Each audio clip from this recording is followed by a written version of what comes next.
So I feel like it's only necessary to provide a little backdrop on this quad.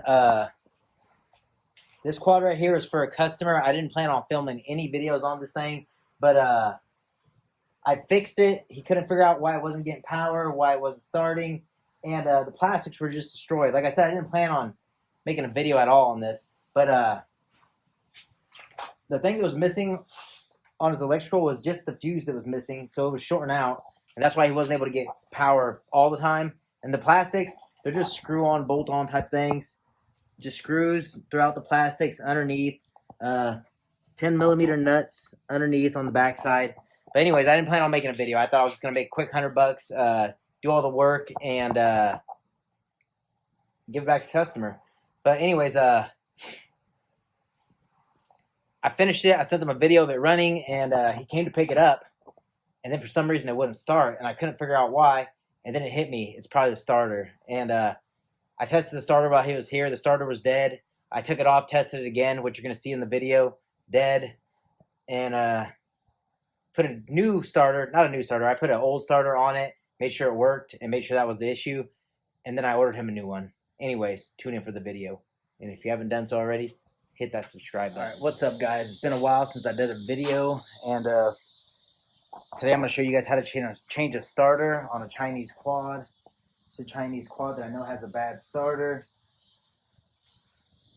All right, so I tried to set you up as good as possible, but this is what you're going to want to do. You're going to want to remove this footstep. It has hardware, either 2 or 3 pieces of hardware here, 2 or 3 pieces of hardware in the front, and 2 on the bottom. I've already removed these, but after you loosen all those and take them off, the footstep's going to come off. Next thing you want to do is take out 2 bolts for the chain cover. I've already taken those out. There's one here and one at the bottom.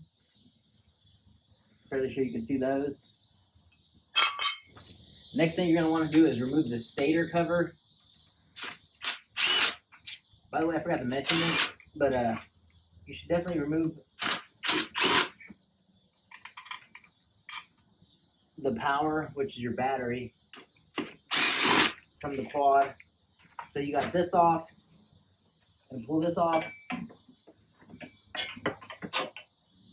After you have removed your stator cover, it's just going to be hanging by the wire. I'm going to bring you in a little closer. Might have been better to do this on the ATV stand, but it is what it is. Next thing you're going to need is something to take off, I forgot what these are called, a retainer clip, which is on the end of your starter. But you're going to have to open that, pull that off. That's going to make your the sprocket on your starter come loose. And there's 3 bolts on the other side of your starter, which I'm going to show you right now. So there's 3 8mm bolts. There's one down here, one right here, and one right here. Hope you can see that. Yeah, you can see it. You're going to want to remove those 3. Which I'm going to do real quick. One bolt. And this concept works the exact same way for bottom mount starters or top mount starters. So now your starter's loose, and there's one more bolt that you're gonna have to take off. It's on your starter solenoid. There's your solenoid, and there's a cable, a red cable. See, it's this cable right here that's coming from your battery. It's coming from your starter. You're gonna want to remove this because that cable is gonna come off with your starter. I've already loosened this one though, so I'm gonna show you real quick. 10mm bolt. There's the cable. That's off, and should be able to pull it out of the other side with the starter. And that one's actually attached to the starter. There's that. See if you can see the cable from here. Oh yeah, you actually can.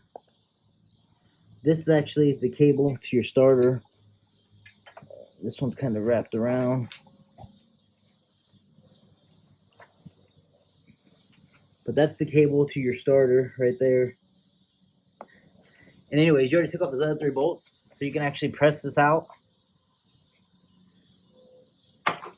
Now your starter's off. That's the sprocket to your starter, which your new starter is going to come with a new one. But that's all you need to do to remove your starter. And then just, there's your starter. I already know this one's bad. I'll test it right now in front of you. You can test it actually while it's on the quad. But if you know it's bad, this is how you remove one. Something else I'm going to tell you. There's two little guides for your starter chain. These little rubber guides.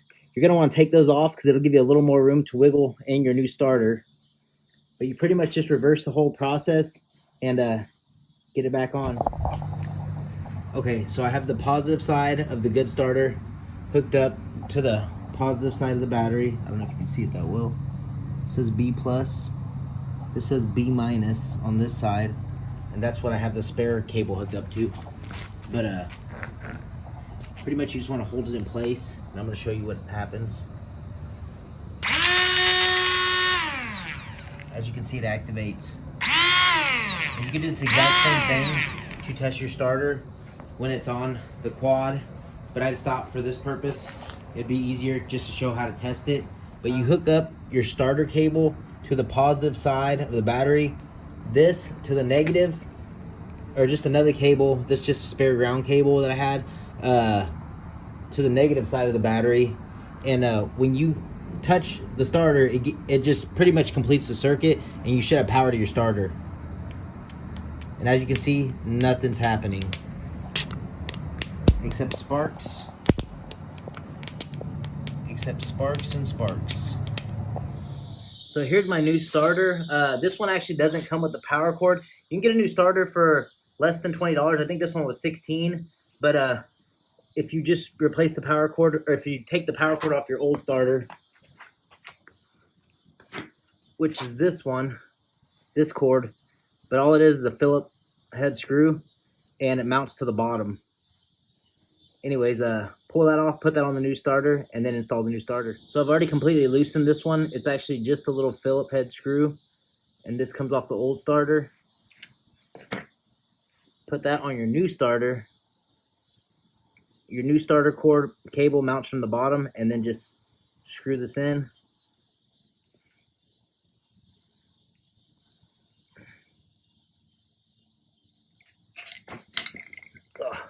Anyways, I'm going to finish screwing this in, and I'm going to start getting this installed. So how I actually install this, I bring this from the other side. You have to make sure the three holes on the three mounting bracket holes line up correctly, or else when you get this installed, it's going to be hard to get those holes to line up.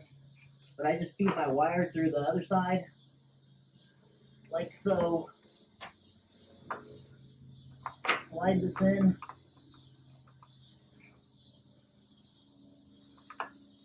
Like so. Press it into place. Like so. I don't put these bolts in yet. I'm going to show you why. So this new starter is going to come with a new retaining clip for the sprocket. You're going to want to pull that off. Get your new sprocket. Get your new starter chain. And if you haven't removed those rubber guides yet, go ahead and do so, because it'll give you a little more room to play. You're going to slide this on. This thick side goes towards the starter. And it's going to be a little hard to line up. So you're actually going to lift up on the back side of the starter. So it gives you a little more room. Oh, the starter came out.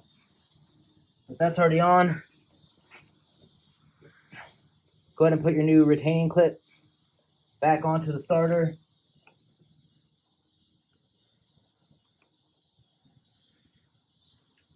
That's on. Line up your holes again and slide your starter into place.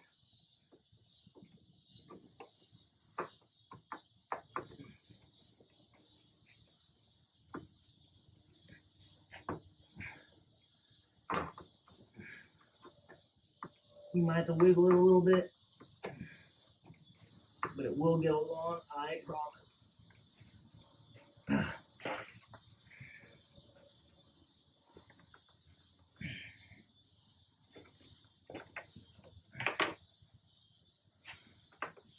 So once you have those on, go ahead and start putting your mounting bolts back in for the starter. a very important part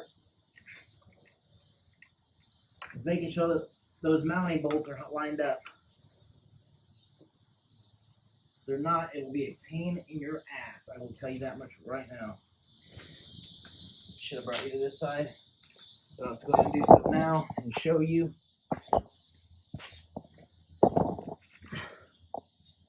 So the new starter's already on. There's a bolt down here that I already have lined up and in. But when you, I started hand threading these. If you don't, you might strip it out. But when you install these bolts,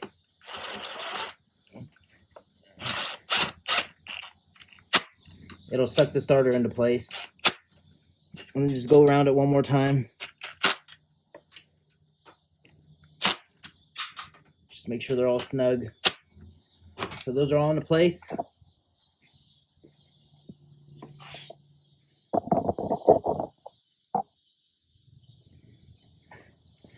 Don't forget to put your rubber guides back. That are these guides on the side. These little rubber guides. There's one on this side, one on this side. But if they're starting to feel a little tight,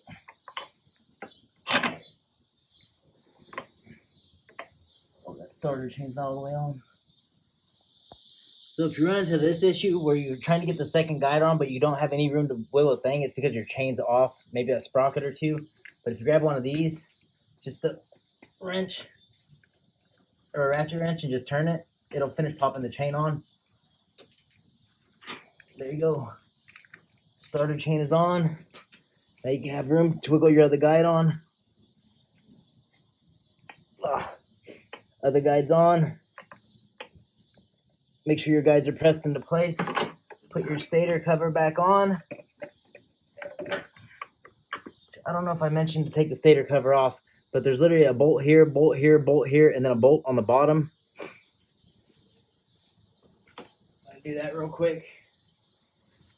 And you have to have all this back together before you can try to start it.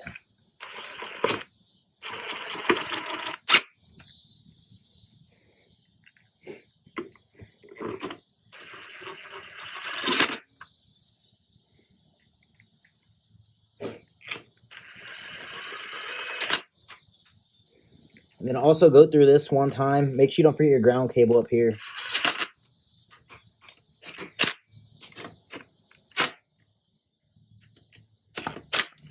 Make sure all those are snug. You don't have to put the chain cover on yet. Route this back to the starter solenoid, which is through the top.